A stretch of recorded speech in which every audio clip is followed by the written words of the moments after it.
유마경 대승불교 운동의 선언서. 민족사판 유마경 번역은 구마라집 한역 유마희 소설경을 사용했다.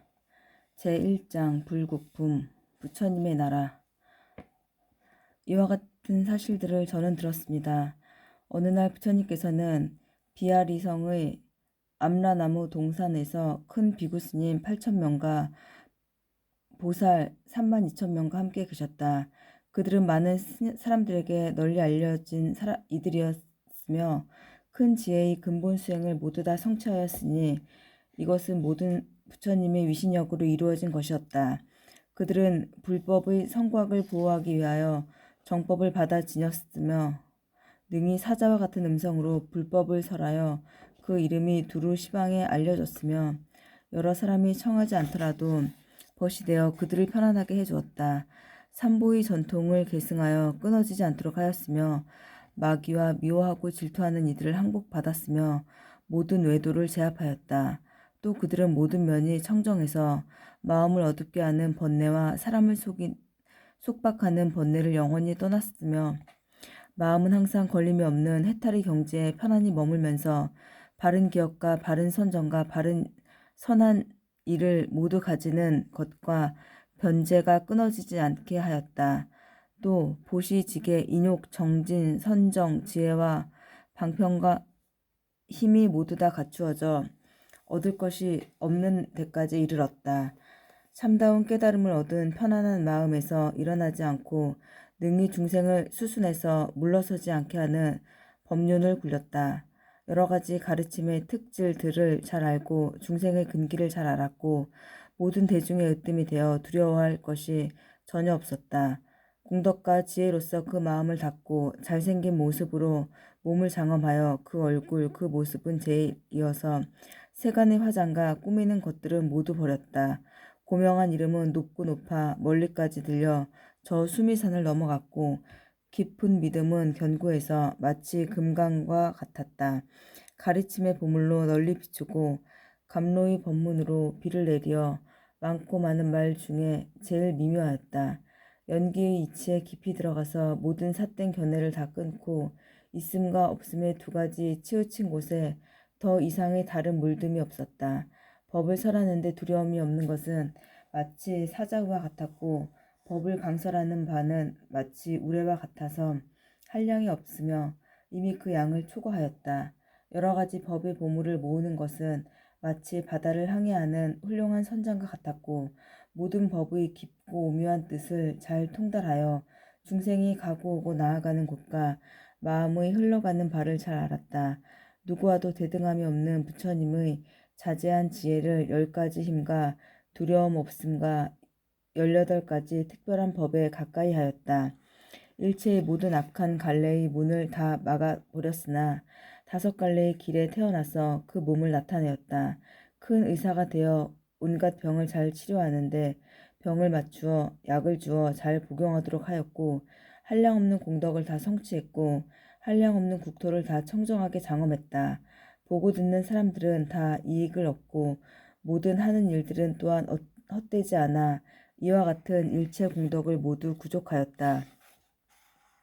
그 보살들의 이름은 등관보살, 부등관보살, 등부등관보살, 정자재장보살, 법자재왕보살, 법상보살, 광상보살, 광엄보살, 대엄보살, 보적보살, 변적보살, 보수보살, 보인수보살, 상거수보살, 상하수보살, 상참보살, 희금보살, 희왕보살, 변음보살, 허공장보살, 집보거보살, 보용보살, 보견보살, 제망보살, 명망보살, 무연관보살, 해적보살, 보승보살, 천왕보살, 괴마보살, 진덕보살, 자제왕보살, 공덕상엄보살, 사자우보살, 뇌음보살, 산상격음보살, 향상보살, 백향상보살, 상전진보살, 불휴식보살, 묘생보살, 화엄보살, 관세음보살, 득대세보살, 법왕보살, 보장보살, 무승보살, 엄터보살, 금계보살, 주계보살,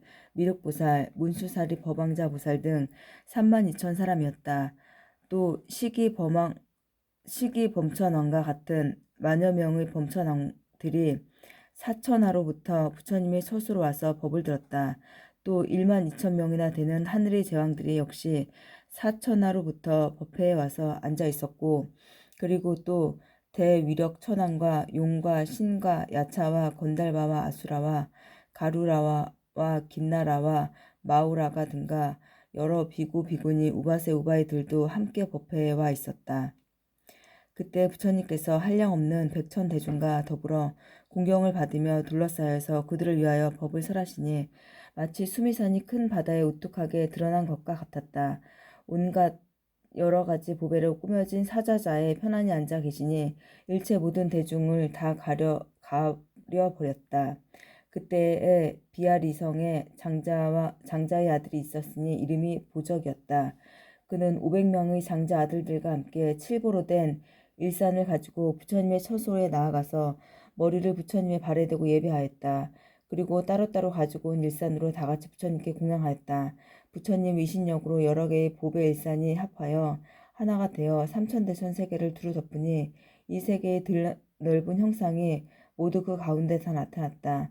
또한 이곳 삼천대천 세계의 여러 수미산과 설산과 목진인 타산과 마하목진인 타산과 향산과 보산과 금산과 흑산과 철이산과 대철이산과 대해와 강하와 내와 샘과 그리고 해와 달과 별과 천궁과 용궁과 온갖 신들의 궁전이 모두 보배 일상 가운데 나타났으며 시방의 모든 부처님과 모든 부처님이 설법하는 것까지도 보배 일상 가운데 나타났다. 그때 일체 대중이 부처님의 실력을 보고 일찍이 본 적이 없는 처음 보는 일이라고 찬탄하며 합장하고 부처님께 예배하여 조난을 우러러 보며 눈을 잠깐도 떼지 않았다. 장자의 아들 보적이 곧 부처님 앞에서 개송으로 찬탄하였다. 맑은 눈은 마치 푸른 연꽃 같고 마음은 텅 비어 모든 선정을 다 성취하셨네. 오랫동안 청정한 업을 쌓아 한량이 없으시어 고요히 대중을 인도하실세 머리 숙여 예배합니다. 큰 성인이 신통과 변화로 시방이 한량없는 국토를 널리 나타냄을 다 보며 모든 부처님께서 법을 연설하시는데 여기서 모든 것을 다 보고 듣습니다. 법안과 법력은 온갖 중생을 다 뛰어넘으시어 항상 법의 제물로서 일체 중생에게 보시하시며 모든 법의 행상들을 능히 잘 분별하시나 제1의에는 움직이지 않습니다. 이미 모든 법에 자유자재함을 얻으셨나니 그러므로 이러한 법안께 머리 숙여 예배합니다. 설법은 있지도 않고 또한 없지도 않으나 인연이 까닭에 모든 법이 생기며 나도 없고 지음도 없고 받은 자도 없으나 선과 악의 업은 또한 없지 않도다. 처음 보리수 아래서 마군들을 항복받고 감로의 열반을 얻으시고 깨달음을 이루시니 심의식과 수상행이 벌써 사라지고 모든 외도까지 다 항복받았도다. 대천세계의 법륜을 3번 굴리시니 그 법륜은 본래 항상 청정함이라. 천신과 사람들이 도를 얻어 깨닫게 되니 삼부가 이로부터 세간에 나타남이라. 이 미묘한 법으로서 온갖 생명을 제도하시니 한번 받아가지면 물러서지 않고 항상 적연함이라. 늙고 병들어 죽는 것을 해결하시는 큰 의왕이시니 법의 바다 가없는 공덕에 마땅히 예경합니다. 비방과 칭찬에 움직이지 않는 것이 수미산과 같고 선한 사람 악한 사람 평등하게 자비로서 대하시니 마음과 행동이 평등하여 허공과 같아라. 사람 중에 보배를 듣고 그 누가 공경하여 받들지 않으리오. 지금 이 작은 일산으로 세종께 받들어 올리나니 그 가운데 우리가 사는 삼천대천 세계도 나타나며 온갖 하늘과 용과 신들이 사는 궁전도 나타나며 건달바와 야차도 나타납니다. 세간에 있는 모든 것을 다 볼 수 있는 것은 부처님의 연민으로 이런 변화를 나타낸 것입니다. 대중은 희유함을 보고 모두 부처님을 찬탄하니 지금 저는 3계의 어른님들께 머리 숙여 예배합니다. 큰 성인 법의 왕은 중생들이 귀의할 바라 청정한 마음으로 부처님을 뵙고 모두 기뻐하도다. 각자가 세존을 뵙되 눈앞에 있는 듯하니 이것은 신령한 힘이며 특별한 법이로다. 부처님은 한 가지 음성으로 법을 연설하시나 중생은 종류에 따라 각각 알아듣고는 모두 세존의 말씀이 같다고 하나니 이것은 신령한 힘이며 특별한 법이로다. 부처님은 한 가지 음성으로 법을 연설하시나 중생은 제각각 종류에 따라 알아듣고는 두루두루 받아 행하여 이익을 얻나니 이것은 신령한 힘이며 특별한 법이로다. 부처님은 한 가지 음성으로 법을 연설하시나 어떤 이는 두려워하고 어떤 이는 기뻐하며 혹은 생사를 싫어하며 하여 떠날 생각을 내고 혹은 의욕을 끊나니 이것은 신령한 힘이며 특별한 법입니다. 큰 정진으로 10가지 힘을 얻으신 부처님께 머리 숙여 예배합니다. 특별한 법에 머무신 부처님께 머리 숙여 예배합니다. 일체 대중의 큰 스승이신 부처님께 머리 숙여 예배합니다. 능히 모든 결박을 끄는 부처님께 머리 숙여 예배합니다. 이미 저 언덕에 이르신 부처님께 머리 숙여 예배합니다. 능히 모든 세간을 제도하신 부처님께 머리 숙여 예배합니다. 영원히 생사의 길을 떠난 부처님께 머리 숙여 예배합니다. 중생의 가고 오는 모습을 다 알고 모든 법에서 해탈을 잘 얻으셨으며 세간에 집착하지 않음이 마치 연꽃과 같고 항상 공적한 행에 잘 들어갔으며 모든 법의 행상을 통달하여 걸림이 없으며 허군과 같이 의지함이 없으신 부처님께 머리 숙여 예배합니다. 그때 장자의 아들 보적이 이 개송을 마치고 나니 부처님께 여쭈었다. 세존이시여, 여기에 있는 500명의 장자의 아들들은 모두 최상의 깨달음, 안욕따라 삼맥삼보리를 얻고자 하는 마음을 내었습니다. 이에 불국토의 청정에 대하여 듣기를 원하오니 바라옵건대 세존께서는 모든 보살의 정토행에 대하여 말씀하여 주십시오. 부처님께서 말씀하셨다. 훌륭하구나 보적이여, 능히 모든 보살을 위하여 열애의 정토행을 묻는구나. 자세히 듣고 자세히 들어라. 그리고 잘 생각하여라. 마땅히 그대들을 위하여 설명하리라. 이에 보적이 장자의 아들 500명과 함께 가르침을 받아들었다. 부처님께서 말씀하셨다. 보적이여, 온갖 중생이 사는 이 세계, 사바세계가 곧 보살의 불국토니라. 왜냐하면 보살은 교화해야 할 중생을 따라서 불국토를 삼고 조복할 바 중생을 따라서 불국토를 삼느니라. 모든 중생이 반드시 어떤 국토로서 부처의 지혜에 들어가는가에 따라서 불국토를 삼으며 모든 중생이 반드시 어떤 국토로서 보살의 근본을 일으키는가를 따라서 불국토를 삼느니라. 왜냐하면 보살이 청정한 국토를 삼는 것은 모두가 중생의 이익되게 하기 위한 까닭이니라. 비유하자면 마치 어떤 사람이 텅 빈 땅에 집을 짓고자 하면 아무런 장애 없이 뜻대로 지을 수 있지만 만약 허공에다 세우려고 하면 이룰 수가 없는 것과 같다. 이와 같이 보살도 중생을 구하고자 하므로 그에 따라서 불국토를 삼고자 하는 것이지 공연히 그러는 것은 아니니라. 보적이여, 마땅히 알아라. 곧은 마음이 보살의 청정국토이니 보살이 성불할 때 아첨하지 않는 중생이 그 나라에 태어나느니라. 깊은 마음이 보살이 청정한 국토이니 보살이 성불할 때 공덕을 갖춘 중생들이 그 나라에 와서 태어나느니라. 보리심이 보살이 청정한 국토이니 보살이 성불할 때 대승 중생이 그 나라에 와서 태어나느니라. 보시가 보살이 청정한 국토이니 보살이 성불할 때 일체를 능히 주고 제공하는 중생이 그 나라에 와서 태어나느니라. 지게가 보살이 청정 국토이니 보살이 성불할 때 10가지 선을 행하기를 발언한 중생이 그 나라에 와서 태어나느니라. 인욕이 보살의 청정 국토니 보살이 성불할 때 30 이상으로 장엄한 중생이 그 나라에 와서 태어나느니라. 정진이 보살의 청정 국토이니 보살이 성불할 때 일체의 공덕을 부지런히 닦은 중생이 그 나라에 와서 태어나느니라. 선정이 보살의 청정 국토이니 보살이 성불할 때 마음을 거두어 산란하지 않는 중생이 그 나라에 와서 태어나느니라. 지혜가 보살의 청정 국토이니 보살이 성불할 때 바른 선정의 중생이 그 나라에 와서 태어나느니라. 4가지 한량없는 마음이 보살의 청정 국토이니 보살이 성불할 때 자비의사를 성취한 중생이 그 국토에 와서 태어나느니라. 4가지 자비로운 마음으로 받아들이는 법이 보살이 청정한 국토이니 보살이 성불할 때 해탈로 받아들인 중생이 그 국토에 와서 태어나느니라. 방편이 보살이 청정 국토이니 보살이 성불할 때 모든 법에 방편이 무니 한정이 없는 중생이 그 국토에 와서 태어나느니라. 37조 조도품이 보살이 청정 국토이니 보살이 성불할 때 사념처와 사정근, 사신족과 오군, 오력, 칠각지와 팔정도를 수행하는 중생이 그 나라에 와서 태어나느니라. 회양심이 보살이 청정국토이니 보살이 성불할 때에 모든 공덕이 갖추어진 국토를 얻느니라. 8가지 어려움을 제거함을 설하는 것이 보살이 청정국토이니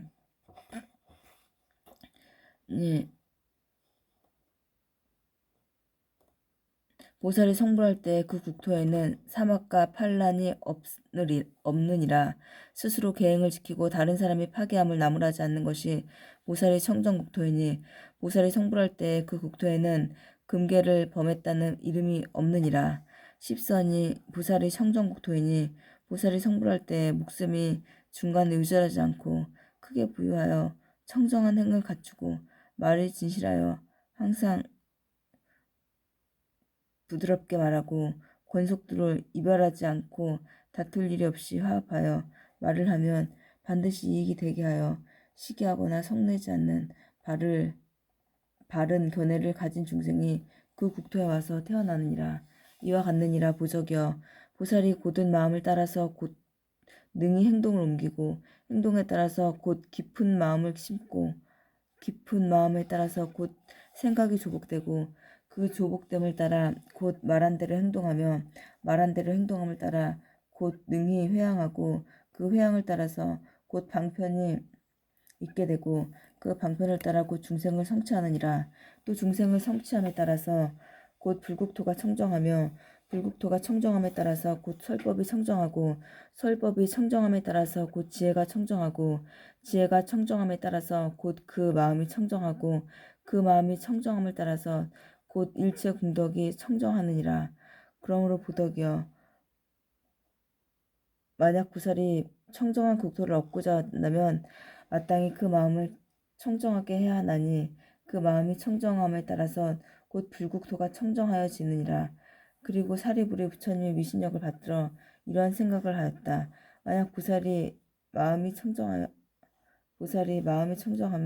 곧 불국토가 청정해진다면 우리 세존은 본래 보살로 있을 때 어찌 생각이 청정하지 아니하였겠는가? 이 불국토가 청정하지 못한 것은 어째서인가? 부처님께서 그 생각을 아시고 곧 말씀하셨다. 어떻게 생각하느냐? 해와 달이 어찌 깜깜해서 맹인이 보지 못하는가?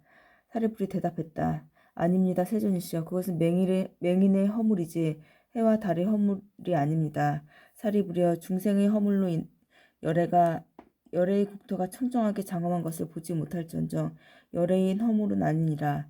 사리불이여, 나의 이 나라는 청정하지만 그대가 보지 못할 뿐이니라. 그대가 낙의 범왕이 사리불에게 말하였다. 그런 생각을 하여 이 불국토가 청정하지 않는다고 여기지 마십시오. 왜냐하면 내가 석가모니의 불국토가 청정함을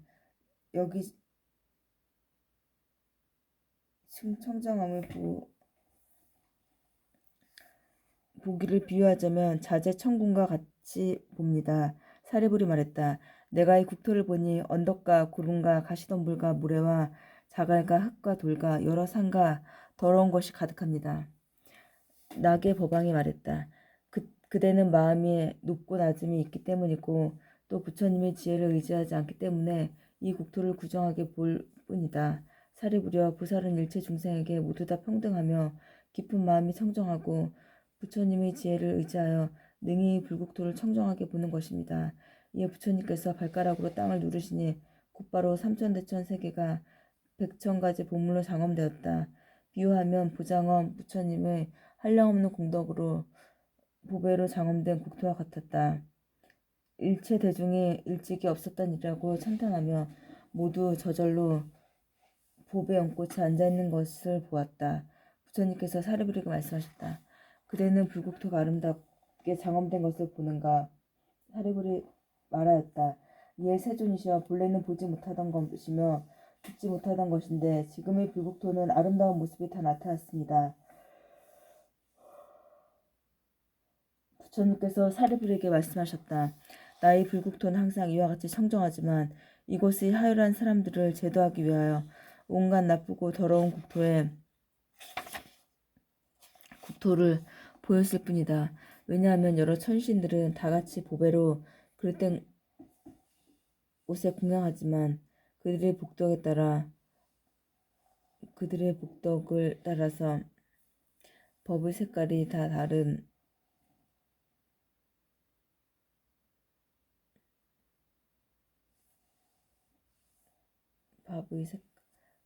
다른 것과 같느니라. 이처럼 살이 부려 만약 사람들이 마음이 청정하면 곧 이 국토도 공덕으로 장엄된 것을 보게 되리라. 부처님께서 이 국토를 청정하게 장엄을 나타냈을 때 보적이 거느리고 온 500명의 장자 아들들이 모두 다 생사가 없는 진리를 얻었고 84,000 사람들은 모두 다 최상의 깨달음에 대한 마음을 얻었다. 부처님께서 신통을 보여줬던 바를 거둬들이거나 이 세계는 곧 예저처럼 회복되었다. 성문승을 구하는 32,000명과 여러 천신과 사람들은 조작이 있는 법을 모두 다 무상하다는 사실을 알았다. 그리하여 번뇌를 멀리 여의고 법안이 청정함을 얻었으며 8,000명의 비구들은 모든 법을 받아들이지 않고 번뇌가 다하여 마음의 해탈을 이루었다.